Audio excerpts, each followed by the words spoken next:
I would like to go to the first point that you probably have, Ruan. We know that you have a coven in Johannesburg, South Africa, and you have a lot of experience with the topics that you're going to talk about. The first one I would like to, that I sort of like noted to talk about is something always the witch. Of course, our tradition and all witchcraft traditions who work coven-based are very reliant on coven work and the polarity and the experiences of the many together. But there will be times in your life and in your craft where you won't necessarily be in a coven. And I think it's important for people to understand that you don't stop being the witch and that you don't stop practicing. I think my experience out of it comes from out of necessity. My training was very solo because I had to travel to the States to get initiated. I received the magical training inside the circle there. But then to practice that coming back, I didn't have any other priesthood. So for me, the experience of having to work alone out of necessity taught me that when you have to work by yourself, taught me that you've got to build up your own tenacity in the magical circle. And Karagan, this is something that I said to you earlier. There's this quote by Alex that I'm going to slightly paraphrase, which says that the high priesthood is like an orchestra, and each person plays their individual instrument. But you've got to, as a musician in that situation, or as a witch in a coven, go practice your instrument, because what you are bringing to the coven is what's going to either lift that circle or not. And there is this saying that says the circle is only as strong as its weakest member. So I think there's extreme importance to realize that the work that needs to be done in a lot of the training is actually solo work. Yes, you have the general ritual workings and the general ritual movements, but the inner work and even those things like casting the circle and opening the quarters, it's something you have to practice and get good at. And that's what you bring to the coven. And what you bring to the coven is going to either lift the work or not. I think it really takes time. People say it's very easy. The circle casting is very easy because it's very straightforward. It's, you know, the words and da da da. Well, it's not just the words, is it? And not only it's the words, the right physical and mental state, but you also have to do the inner work for it to actually happen. And if you can't, if you're incapable of doing it, good luck with that circle. So I think that it takes a little bit of time for witches that are beginning to, for instance, we're talking about casting the circle, to not only know their own instrument, which is their own body, mind, and spirit, and to develop to the point that they can actually guarantee their work will be solid and be a good work. It's very important, as you say, to work your instrument, to always be the witch, even when you are alone, but also to take that time. I always say this, and we did say this, I think, Michael, when we talked about, I think it was episode 4, we talked about the training and how the training is important. And I was saying, you know, we're actually expecting the initiate to develop themselves alone at home with their own. Yeah. There are exercises that we do constantly and that we keep doing, including hermetic ones and hermetic systems that we have in place so that people can develop themselves by themselves. So it's interesting. Your experience, however, was a very peculiar one. It's very interesting. And I would like you to talk a little bit about that. What was the most difficult thing that you found in that particular solo work? So our craft have certain mysteries that can't be accessed without the other, the priestess in our case, or for if it was a priestess, the priest. It was challenging because you could practice the basics and get good at that, but there were parts of the experience of the rituals and of the rites that were just not accessible.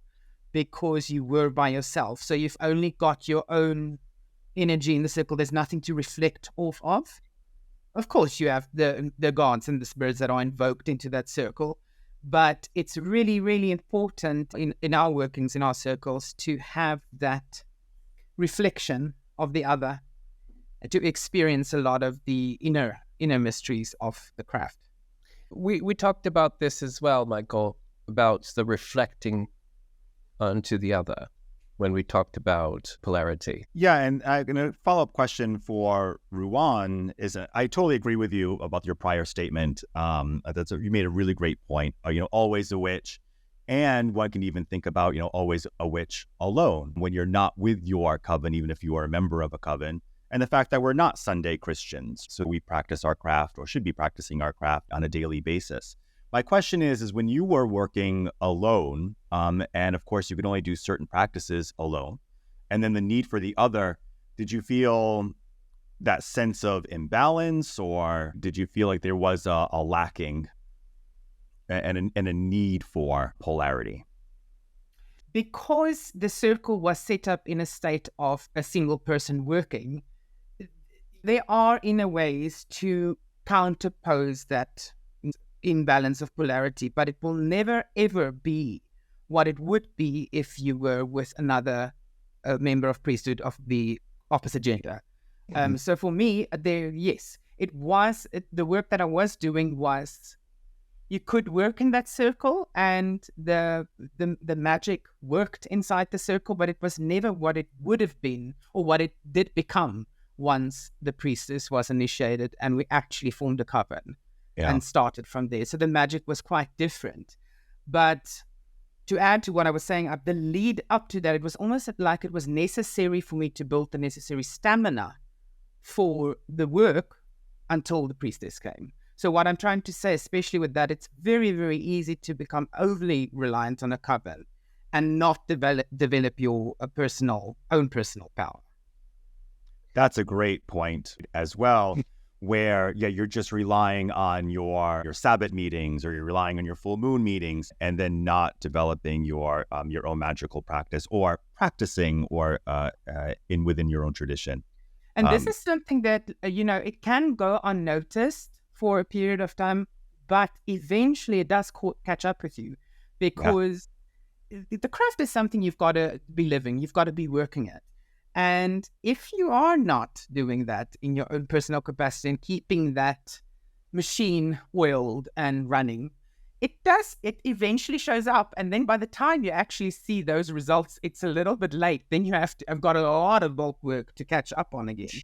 So, but it's also a good learning curve. I think people should have the experiences to see what it is that we're talking about, because I think a lot of the time these ideas are very abstract to people who are not working in circles of power or who are not initiates.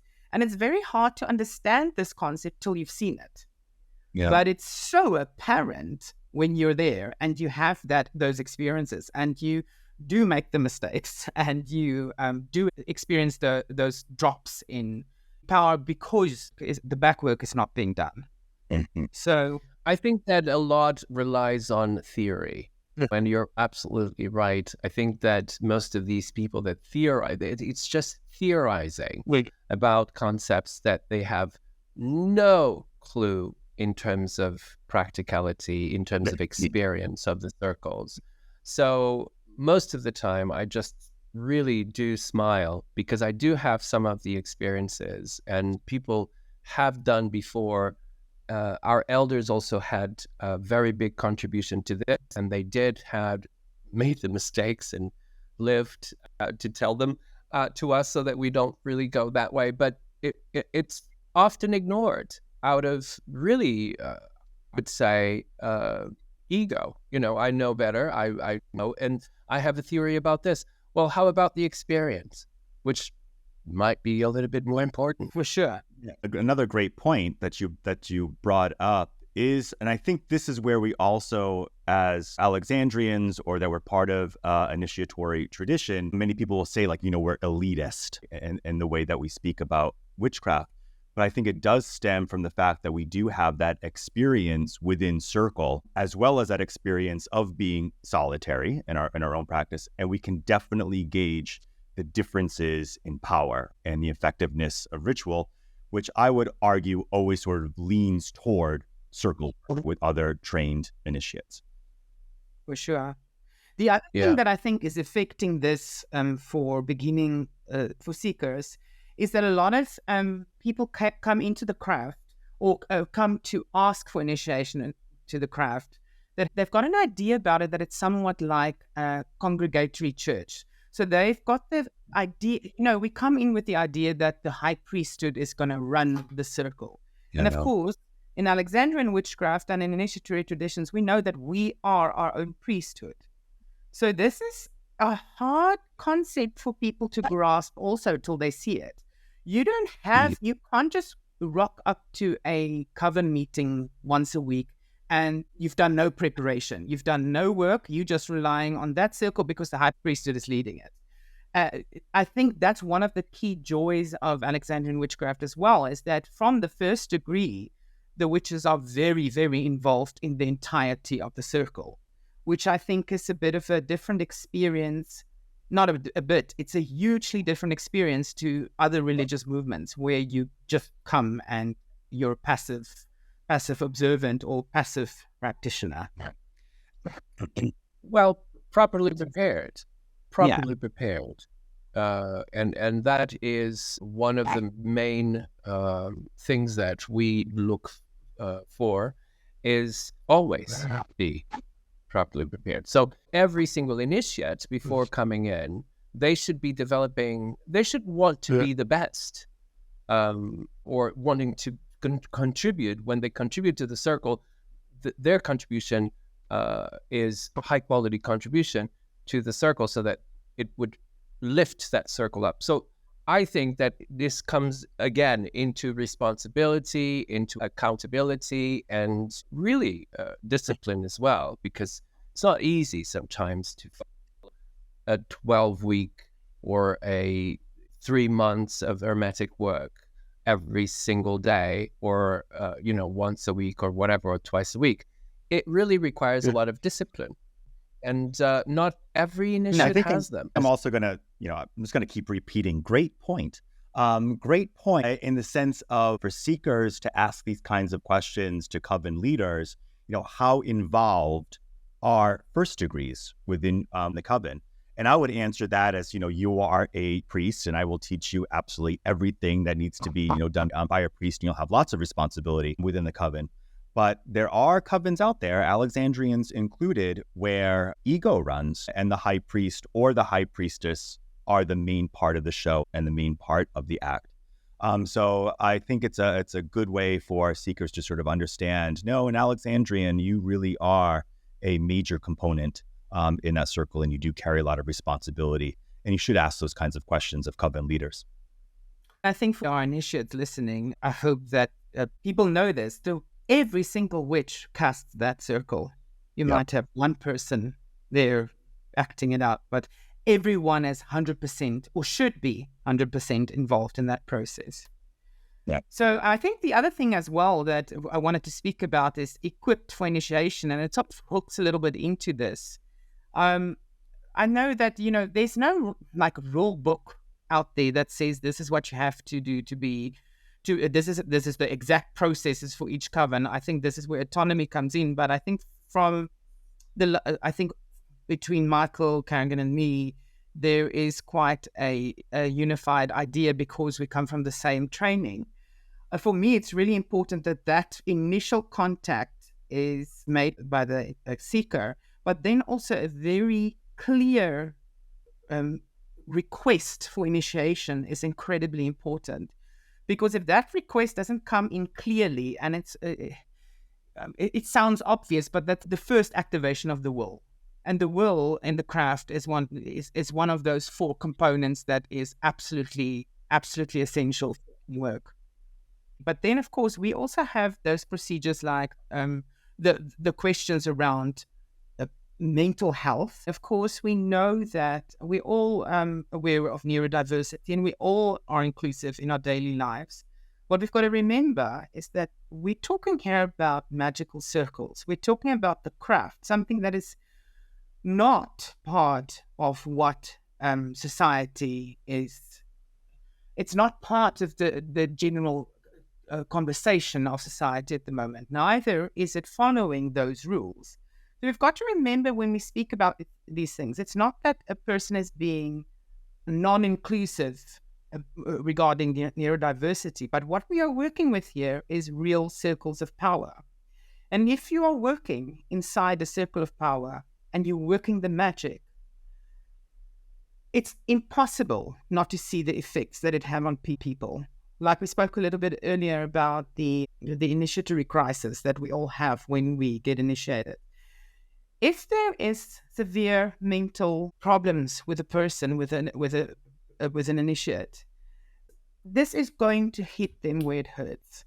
And I really, really do think it's irresponsible for us to initiate people who are predisposed to be going into states of psychological distress beyond what we are capable to deal with as witches. We are not mental health professionals. And yeah, I feel quite strong about that, about the whole idea. Again, lack of experience of circles of power, lack of experience within the craft, and a lot of theorizing about these things. We're going to do a whole episode on this theme of mental health in the craft. I don't know if you agree with me, Michael and Ruan, but the main thing here is lack of experience. I think these people theorize a lot. They theorize in the playing field of politically correctness and acceptance. Dare I say that the circle doesn't have power in it? If you have a circle of power and you are working the magic, you will inevitably see that happen. It is very clear. I've got to just clarify as well. It really, this is all on a sort of continuum. So you've got to look at each case in and of itself. Because, like I said to you earlier, Karagan, the world is a little bit crazy at this stage. Everybody has some sort of mental stress at this point. What we're talking about here is severe mental health problems, and specifically when it's untreated. Well, even if it is treated, and if we have somebody, for instance, with deep depression, for instance, and they're, being treated with some uppers, and they're doing fine and they're functioning. They're functioning in the real world and in their profession, in their lives, in their personal lives, etc. Exactly. This is absolutely unpredictable because they have that, even though it is balanced with some medication. It doesn't mean that it actually will work in the circle, because power has its way to find places where and it's unpredictable. You really can't guarantee. I've witnessed this twice, and both people were being treated by a medical doctor. So yes, I think sometimes case by case, but then other times. I think it's very dangerous. I'm hoping that it comes from a good place, where people are trying to be accommodating. But yet again, I agree with both of you. They don't understand the power that gets generated in the circle, or Ruan, they haven't felt that power generated in the circle. All of us have had that initiatory crisis that has gone through initiation. So I like to say the craft doesn't only have the kiss, the scourge is also there. So it really depends on a lot of factors, whether that person will be able to, the onus is going to land up on the initiator if that person cracks. That's all I feel is really important to say. You can't then say, oh, well, it was the magic. Oh, well, it was the gods. Oh, well, it just happened. If you initiate it, that responsibility is going to lie with you. And that's I think the caution that we just have to remember and be aware about. not. And even if we are, because some witches are either nurses, psychiatric nurses, or even doctors, that is not the space for therapy. Yeah. Shouldn't be a space for therapy at all. Yeah. And even if they are doctors and nurses, initiates within a circle, and if there is a person, an initiate within the circle that it has mental issues, it is absolutely unpredictable in terms of medicine for them to predict what is the effect of that. I mean, it really is very difficult because we do not understand it fully. So it is really quite, the only thing we really could say we do understand fully is that it isn't good. And it has repercussions that are very severe in some cases, and it's unpredictable. So luckily, we don't know what happens in other people's circles, and we're thankful for autonomy for that reason. But perhaps these circles just don't, perhaps people are just not practicing the power in their circles. Perhaps they're just not, perhaps the circles are just uplifting feel-goods. And in that case, well, that might be fine in that situation. What we are talking about here is people who are practicing witchcraft and real witchcraft, and having circles of power. Well, as my teacher would say, to each their own level. Yeah. The other big one is addiction, of course, as well. I know you've spoken about it before on the podcast, but we, out of experience, will not initiate alcoholics whatsoever. Of course, it's not being nasty to alcoholics. It is a disease, but it is something that is absolutely not compatible with coven work. We work the mysteries of the wine. Wine plays an important part of our we're not going to assist for that. Yeah. Exactly. So Ruan, on that point, if a coven, Alexandrian coven, does not work the mysteries of the wine, are they Alexandrian? The next question would be, do they use the Book of Shadows? Because if we look at the 8 ways in there, it's part of it. It's part of those experiences, and yes, it's an integral part of our liturgy and mysteries. So I would never be one to say they're not practicing it, but they're definitely not practicing the Alexandrian witchcraft that I was initiated into, or that we are practicing in our groups. Yeah, I agree. I've heard people substituting for fridges. Let me tell you a funny story, though. In COVID-19, South Africa banned the sale of liquor. Okay, for like 3 months. I remember this. So you can imagine, as an Alexandrian circle, the situation we had then. We actually managed to smuggle some bottles of wine for ritual. I never had the respect for wine as much as I had after that experience. And just realizing that, yes, it's an integral part of our rituals. It's part of the mysteries that we work. So we've spoken a lot about no socializing in previous podcasts from previous programs as well. And I know you've spoken about it a lot. No socializing is one of these rules that, of course, like Brian said, it's not a craft rule, but it is one that comes via Temple of the Mother. And I want to say, actually, that I've seen that being said not only by Maxine, but Alex as well. He also had this in the London Coven. So it's not only a later invention or addition from my understanding, but it's one of those points, one of those things that you only understand in experience.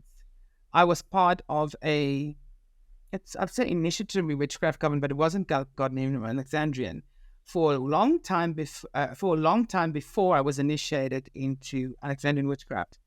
And in that group, we had that exact experience with we accessed power in the beginning. It was magical. And as time carried on with the barbecues and the having people over and going out for dinners, all the socials, the magic tanked to the point where the coven had to close because there was nothing left. You can only see this in experience. And I've got to say that one of the reasons a coven remains open and functional and successful, in my opinion, is because of this rule. I don't think we would have had our coven running this long if we didn't implement the no socializing, and we did it very much from the beginning. Even to the point, we've got an initiate in our group that we met through the craft initially, but it's a person that became a very, very close best friend. Now, this was a very interesting adjustment to have, because we were definitely not going to sacrifice any of the experiences of the circle. And this person requested initiation and was found to be ready and had the vocation, had the dedication. But we knew from the start that this could create quite a bit of challenges, because we've now got this personal relationship. It was born originally out of magic, but it's changed and it's become social as well. So we are extremely strict that when we are working the craft and we are for the coven, we don't even call ourselves. We call ourselves by our names, because usually it'd be like, hi, sweetie, or whatever it is the word to do. We very consciously shift our. It's a real consciousness thing about what are we doing and what situation we're finding ourselves in. Our relationship as witches in the circle and our relationship as friends is something that is completely separate, and we've worked really, really hard to keep it that way. And I can tell you now, if that wasn't the case, we would have closed doors long ago, because the craft, as wonderful as it is and as healing and incredible as it is and magical, it can bring about quite a bit of disruption. And if you don't have that distinguishment between the personal and the magical, huge problems can come about. So for us, the no socializing rule is an absolute non-negotiable thing. I totally agree with you, Ruan, and this is born out of experience. So my former coven, there was lots of socialization, and socialization was expected.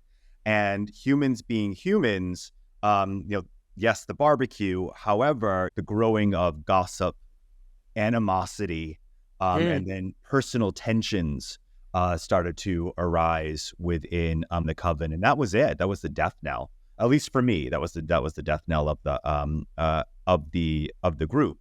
And this, again, to piggyback on your point about neurodiversity or mental illness, and those people who are accepting people, initiating people with mental illness, are they actually doing the magic? Are they actually raising the power? Because if they were, then they would have this experience, right? They would have this experience of seeing sort of psychotic breaks in their initiates, which we have seen. And the same would go for socializing. So I don't understand, if this is like one big party, then if they are really doing the magic and they're really raising the power, they would experience what we've experienced, where that personal does become a real block. Unless these people are all saints and a lot better than I am in terms of human foibles and human frailties. But I absolutely, no socializing is key to keep that power. I think what Brian said, it actually, to quote him, I think he said, it kills the magic. It kills the magic. Because there are people who are out there, there are Alexandrian priesthood out there, they have covens, and they're shouting this to the four winds. I mean, they really do. They say, we socialize a lot. I want to see who people are so that I can have them in my inner circle, and therefore in my living room, in my house, and and relationships for years and years and years. We talked about this. We talked about fondness between people in the coven, not really friendships, but fondness, because it develops naturally out of the work that is done in the coven. Absolutely. However, what is happening here if they say, oh, that's fine, I'm totally a socializing coven, because the amount of headaches and things that can happen inevitably, because we are social, social beings, but also very, very conflicting social beings when it comes to envy, intrigue, drama, etc. Within these very small groups, do you think that these people are actually like ostriches? They are just burying their heads in the sand? I think it could also be a situation, and I know, and this sounds really mean, and it's not meant to be. I'm really just stating what, for me, the obvious, or one of the possible obvious reasons could be, is that if people have not been working magic, real magic in their circles, and they've never been exposed to it, then perhaps they think what they're doing is right. And the only magic, in sort of like quotation marks, is really actually not that. It's actually a feeling of camaraderie. It's actually a social group, a place where you can discuss your weekly difficulties with work. It's a support group. So I think a lot of the times people think what they are practicing is witchcraft, but it's actually support groups under the cover of witchcraft. What do you think, Michael? I would agree with what Ruan states, that that this is like it's a de facto support group. I don't want to know what happened, in accounting this week at the business that you work for. That absolutely kills the levels that we are supposed to attain. So therefore, as soon as you walk in the door, all conversation is about magic, right? And that is how you automatically even start to build power, even before the circle is cast. You're all getting into that headspace rather than caring about the fight that Jeannie had with Johnny last week. People laugh at us because of our brasso and hoovers. Yeah. Here's the thing, right? What I love about the training that I think all of us in this group has received is that the whole experience is geared to raise power. From the moment a person walks in the door, that consciousness, that preparedness, everything is geared to that reaching and experience of power inside the circle and the touch of the goddess. If you don't have these things and you've never seen it, I suppose, what do you compare it to? That's one of the problems that I think people face. And they might be, I don't know, sincerely thinking that they're working real, powerful, magical circles. But if you have nothing to compare it to... Well, I was talking with a very well-known elder of the craft, and what she said was, when I go to a circle, I want to go because I want to touch that power. I want to have that experience. I want to be real. I want to be lifted with that power. And I don't want a social group. I don't want to talk about, anything else. I just want the magic to happen, and I want to experience it.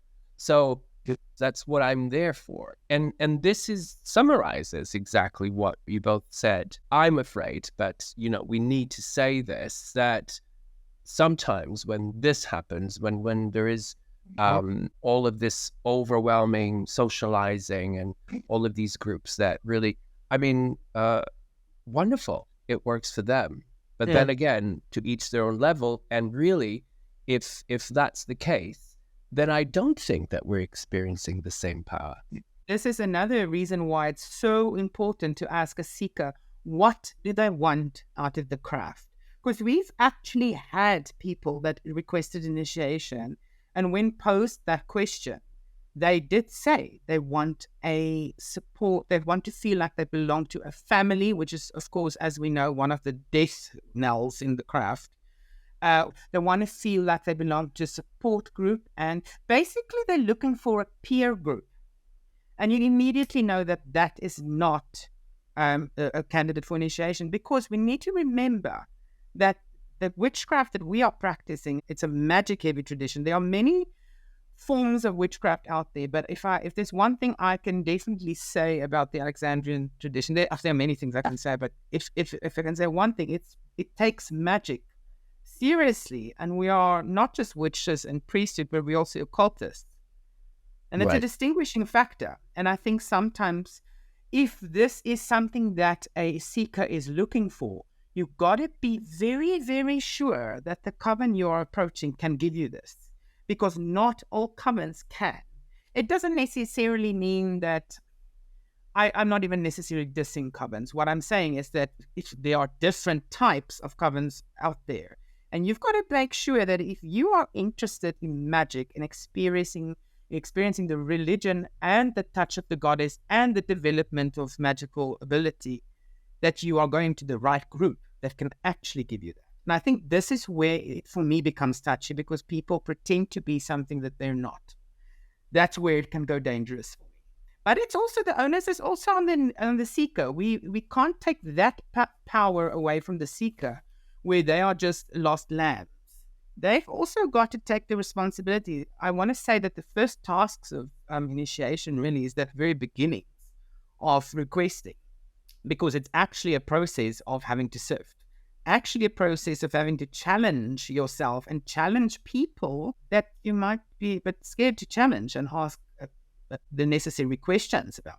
And there is enough out. Look, 10 years ago, we could have that argument to say that there's not enough information for seekers to really ask the right questions. I'm very sorry. Today, if you've got the ability to Google, everything is available to make the right decisions about where you want to go in the craft.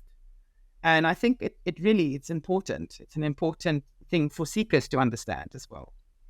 To go back to a point that you made, Ruan, about like the social group and support group, the craft in general, and again, I don't want to be mean here, but the craft in general attracts outsiders, right? Attracts the marginalized, right? Attracts the disenfranchised, people who absolutely don't feel like they fit into society.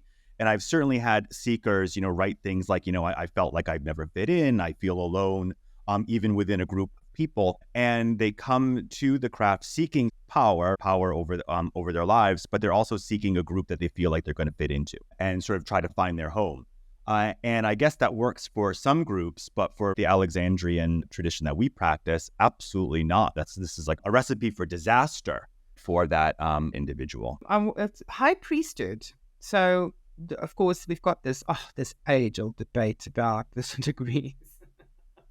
I think at the end of the day, people must now do what they want to do, but it is so apparent that the second and third degree shouldn't be split. It's so obvious.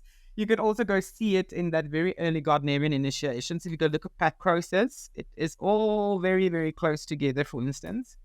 But I'm not going to comment on Gardnerian witchcraft. What I'm just saying is that it's so, if you are ready for the second degree, you are ready for the third. But it's important to say some never will be third degree. And this should be okay. I think sometimes there's pressure or the unintended pressure that could come from group working and thinking, oh my gosh, I have to become high priesthood. It's just the next natural step. I don't think everybody is high priesthood. I don't think everybody necessarily wants to be high priesthood. And I think there's so much validity in being able to say, actually, I just want to practice the craft inside a circle. I want to learn how to cast the circle and work that circle and work the magic. But I don't necessarily want to teach or become the master of anything. And there should be space for that. If you go look at the original safety keys in the tradition, it says that you can't be initiated into the third degree or raised into the third degree in less than 2 years. I want to say that's almost, in the case, it should be more most of the time. There are obviously exceptions and things happen. But this is a long training. It's a long training. And I think what is also confusing for some people out there is, how do we raise someone to the third with enough training? Well, the whole point is that point between the first degree initiation and the second and third should be a large amount of time where the person really, really gets proper training, really, really knows how to work the magic and the circle. Right. I think the worst mistake we've all made these mistakes. The worst thing you can do is rush an initiation. I think I had made that mistake on rushing an initiation. just because you think that the person is ready. And of course, this is the thing that I think that most high priesthood, when they are teachers and they are high priest or high priestess, I think that it is easier for somebody that wants that degree to show you proficiency. And it's fine. And of course, the teacher is very concerned because they want them to be proficient. They want them to carry that circle, to be capable of doing that and proving, that they can do it. And if they can, yes. But there's other dimensions here. There's other planes that need to be taken into account. And most of the teachers experienced, especially the less experienced ones, are very much concerned about, does he know how to do a circle? Does he know how to make the circle? Does he know how to carry it? Does he know how to, or she? And they forgot about all of the other levels that need to be ready, and they're not. And then you will see the impact that has later on when you see a lot of very serious mistakes are done by that person afterwards.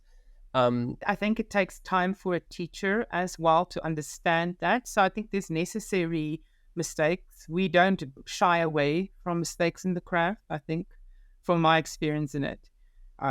They're usually your strongest teachers in the circle.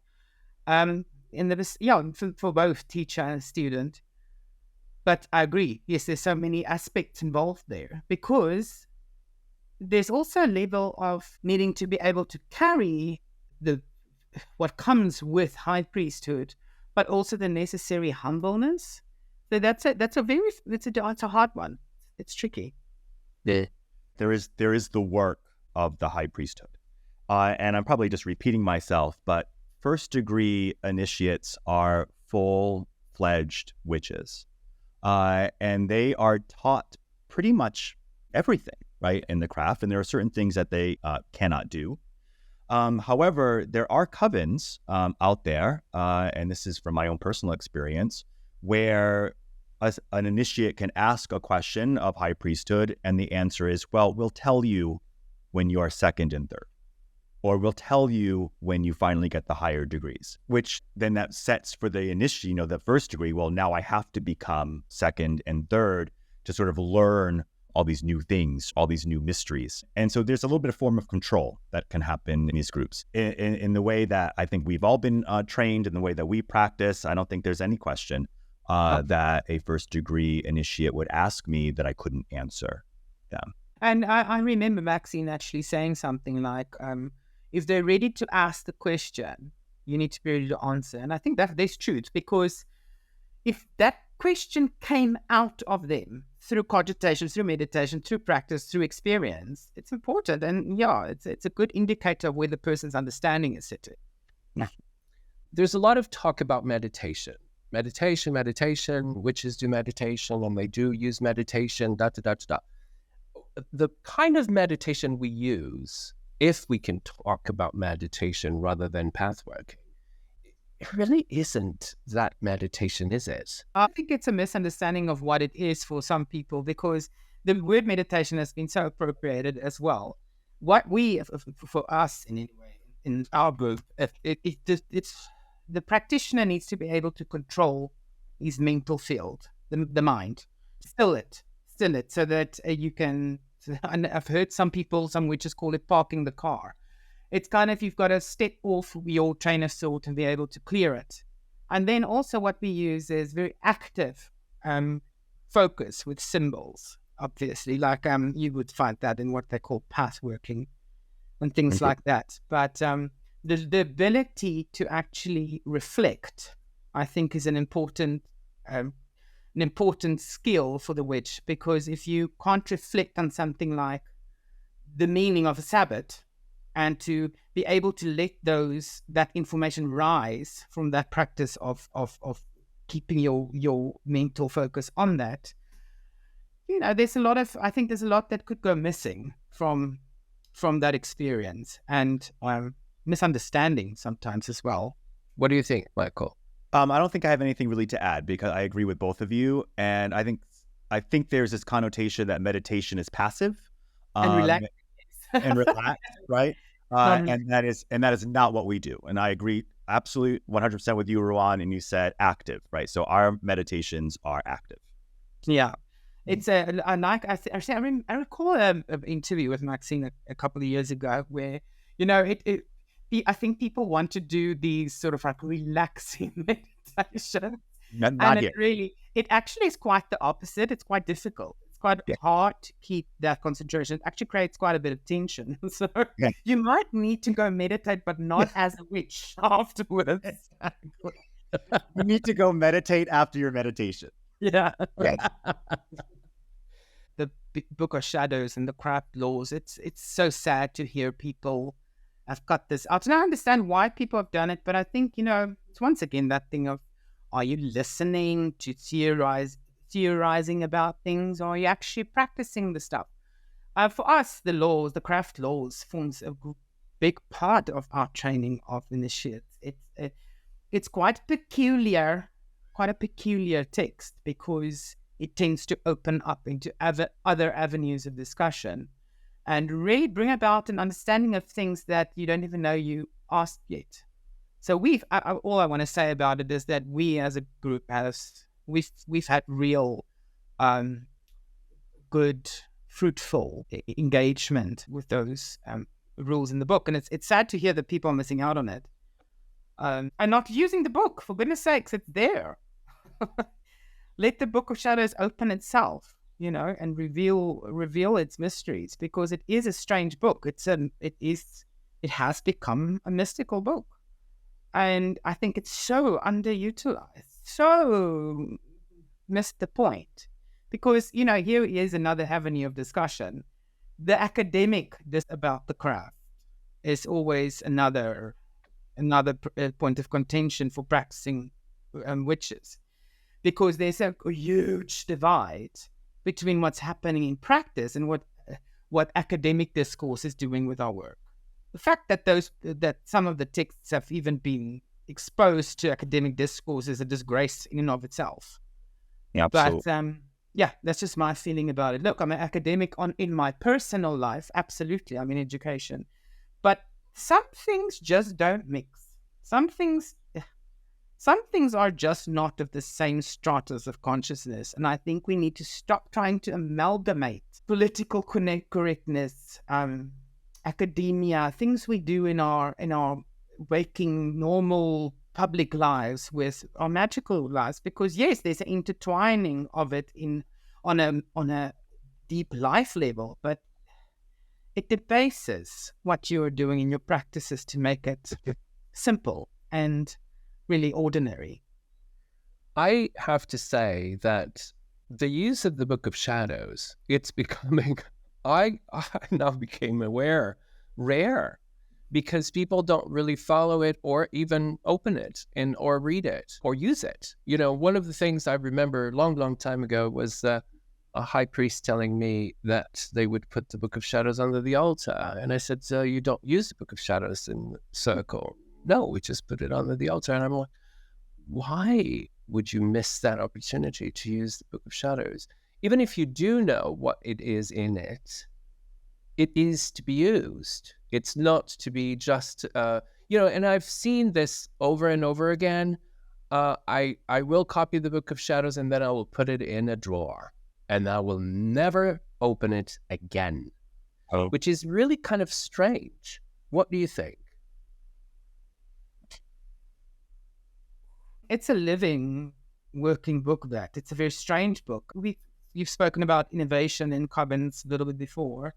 And of course, we know that covens are going to innovate as long as it remains and it doesn't change the essence of the tradition.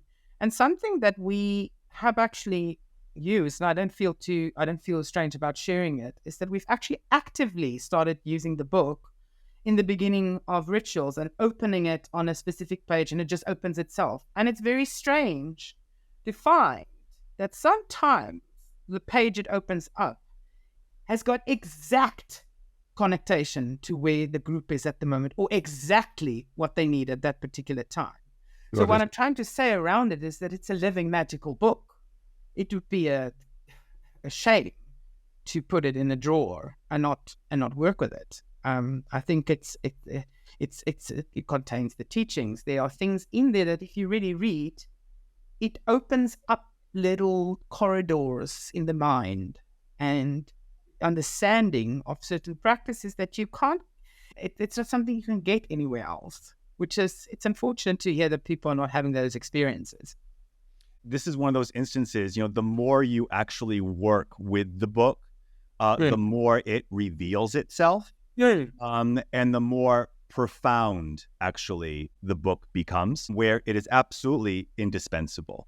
And I agree, too, Ruan, when you said about, like, the laws as well, where the laws really do come into play if you are actually practicing the craft.